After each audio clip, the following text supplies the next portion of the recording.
is a split case Sulfur Nymph. It's a good little pattern for spring and summer and even into fall for the little sulfur hatch that goes on, and you catch them just as they're coming up to the surface.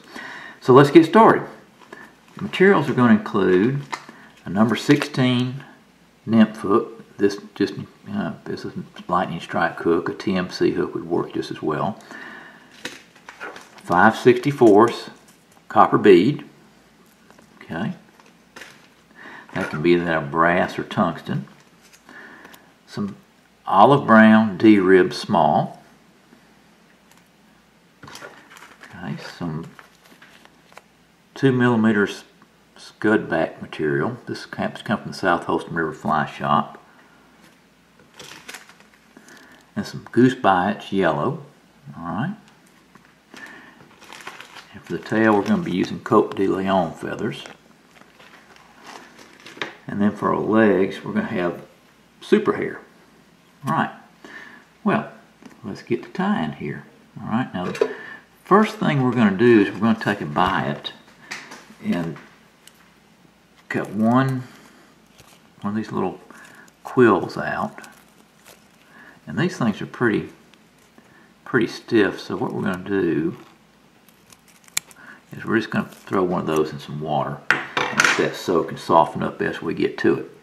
So, when you also use for thread, I'm using Uni Ultra Thread Olive number 70 denier, but you can also use a Uni thread or some other thread that's just a small thread. Alright, so we're going to start the thread on the hook. Trim off our excess there. Then we're going to come down just a little bit back towards the tail, and we're going to take our Cote de Leon fiber or feather. I'm going to take 4 or 5 fibers off of that. We're just going to even them up. That's probably 6 or 7 right there. We're going to even them up just like that. I'm going to cut them off. Okay. And then we're going to tie them down here. Okay, you want to be about the length of the hook. So we're just going to tie it down just like that. Get our distance, that's pretty good. We may want to shorten that just a tad. Not much. Okay, we're going to come back like this. I like to come up underneath there and just prop that up. And I'll come back down here. And I'll just trim it right here. Okay. Now, the body is going to be D-rib material. Okay. And this material it's just shaped like a D if you look at it. But what we're going to do is have the flat part laying against the hook. So we're going to start this in order to keep a uniform body here. We're going to start this right here. Okay. And I'm just going to stretch that as I go back towards the back.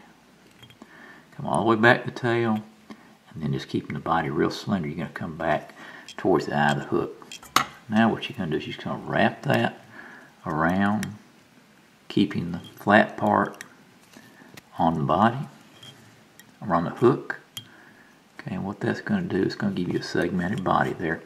Now as you come back towards the eye of the hook, what you're going to do is just let up on the tension a little bit, and it'll make that body just a little bit bigger. Okay. We get back up to here. I'm going to tie that off. I'm going to put 2 or 3 wraps over here. Back up. I'm going to come forward a wrap. And we're just going to trim that off right next to the hook. Okay. Alright. Looking good so far. Alright. Our next step is to take this little quill that we've got, and what we're going to do is we're just going to, it's been wet, it's been soaking, okay? So I'm going to take this little pointed end off, and I'm just going to trim it. Square it up there, okay? What that's going to do is going to give us a little bit broader back here, all right? And we're just going to tie it, and I notice how I've got this down right at a 90-degree angle to the top of the hook. I'm going to come across here see how it rolls up on top of the hook? And that's where you want it, okay? You're going to come back, as far as how far back your thread needs to go. It needs to go back to about where the barb of the hook is. Or not the barb of the hook, but the tip of the hook, okay? Now, if your hook is extending out of your vise a little bit, as it is here, you need to be careful you don't sever your thread. So I'm going to wrap that down, come back up to here, and then we're going to take our D-rib material, or excuse me, our scud back material, and we're just going to tie it down. Now I'm going to start right behind the hook here, and I'm just going to capture that, keeping that up on top of the hook too. Okay. And we're going to come right back to where we were. Alright. Now, we're going to this time go ahead and put a little wax on our thread. Okay. And then we're going to take our dubbing material, which in this case I'm using some Hare's Ear Plus dubbing, chocolate brown. You can also use an olive, a dark olive if you want to, or just, you know, something brown. When it gets wet, brown or olive, either one, when it gets wet, it's going to look just like brown, okay, which is really the color of the body of these little sulfur nymphs. I'm just going to wrap a generous portion on there, okay. Now, next step is we're going to wrap just straight back like this, okay. Alright, now, you got your body here, so the next thing you want to do is you want to kind of trim these little hooly dads out of here, so you can see on the sides anyway, okay. So I'm going to roll the vise up like that, and just trim it down like that. Also cutting my thread, which is not really a big deal. Let me get this rethreaded here, and then we'll just recover.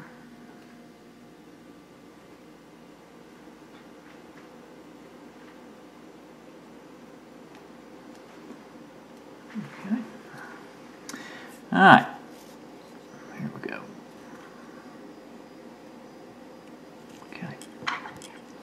So now, trimmed up, ready to go. There's a little doodad right here. We're just going to get rid of. All right. Now we're going to take and we're going to put our legs on, and this is what we're going to use this black mohair for. Okay. I've got this little strand right here. I've got one strand that may be 3 or 4 inches long. I'm just going to double it over on itself until the ends are somewhat close to each other.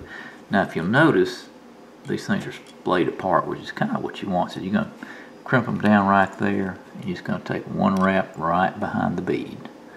Okay?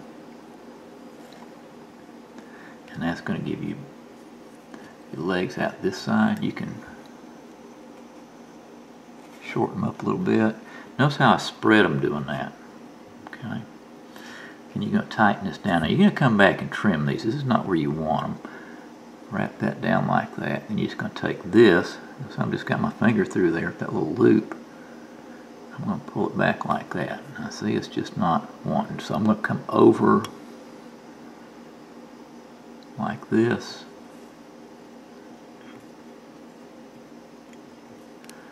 Okay. Now see, I pushed them back just a little bit. That's right where you want them for right now. All right. We'll just wrap like that. Now, you're going to take your flashback, your scud back. Just going to pull it forward. Stay out of the way of your legs. Okay. Come over a couple times. Over the top of it, and I like to come over between that and the bead just to kind of pinch it in place. Take and trim that. I'm going to take our goose bite, okay, and I'm just going to bring it forward. I'm going to tie that down. Right there behind the bead. 1, 2, 3. We're going to move it up like that. Okay. And then we're just going to trim that right there. Okay.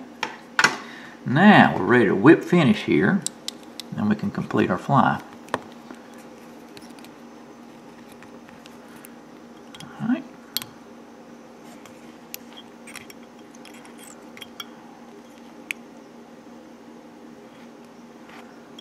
There's 3. I'm going to put two of them on there.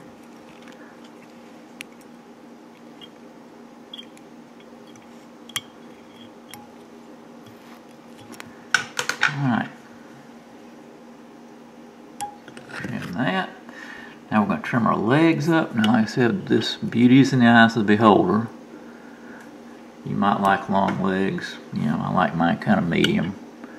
So I'm just going to trim them back, just kind of eyeball that a little bit. Alright, so you got one side. You're going to take and, if these are twisted around, you can untwist them. Alright. You get to something like that. You're just going to trim those up about the same length. Okay, there you go. Display those babies out. You got your little sulfur nymph. Now, what I like to do with this fly is when I get to this stage after I'm through, what is going to tear up on this fly is the trout chew on it, and they will, trust me, this time of year. If you take a little, either some Sally Hansen's, or you can use some of this clear UV light clear stuff that you just put a little coating on that, toughens the fly up. But that little baby, once you get the little goobers trimmed out of it, there. Okay. That ought to catch a fish or two. Let's go a little.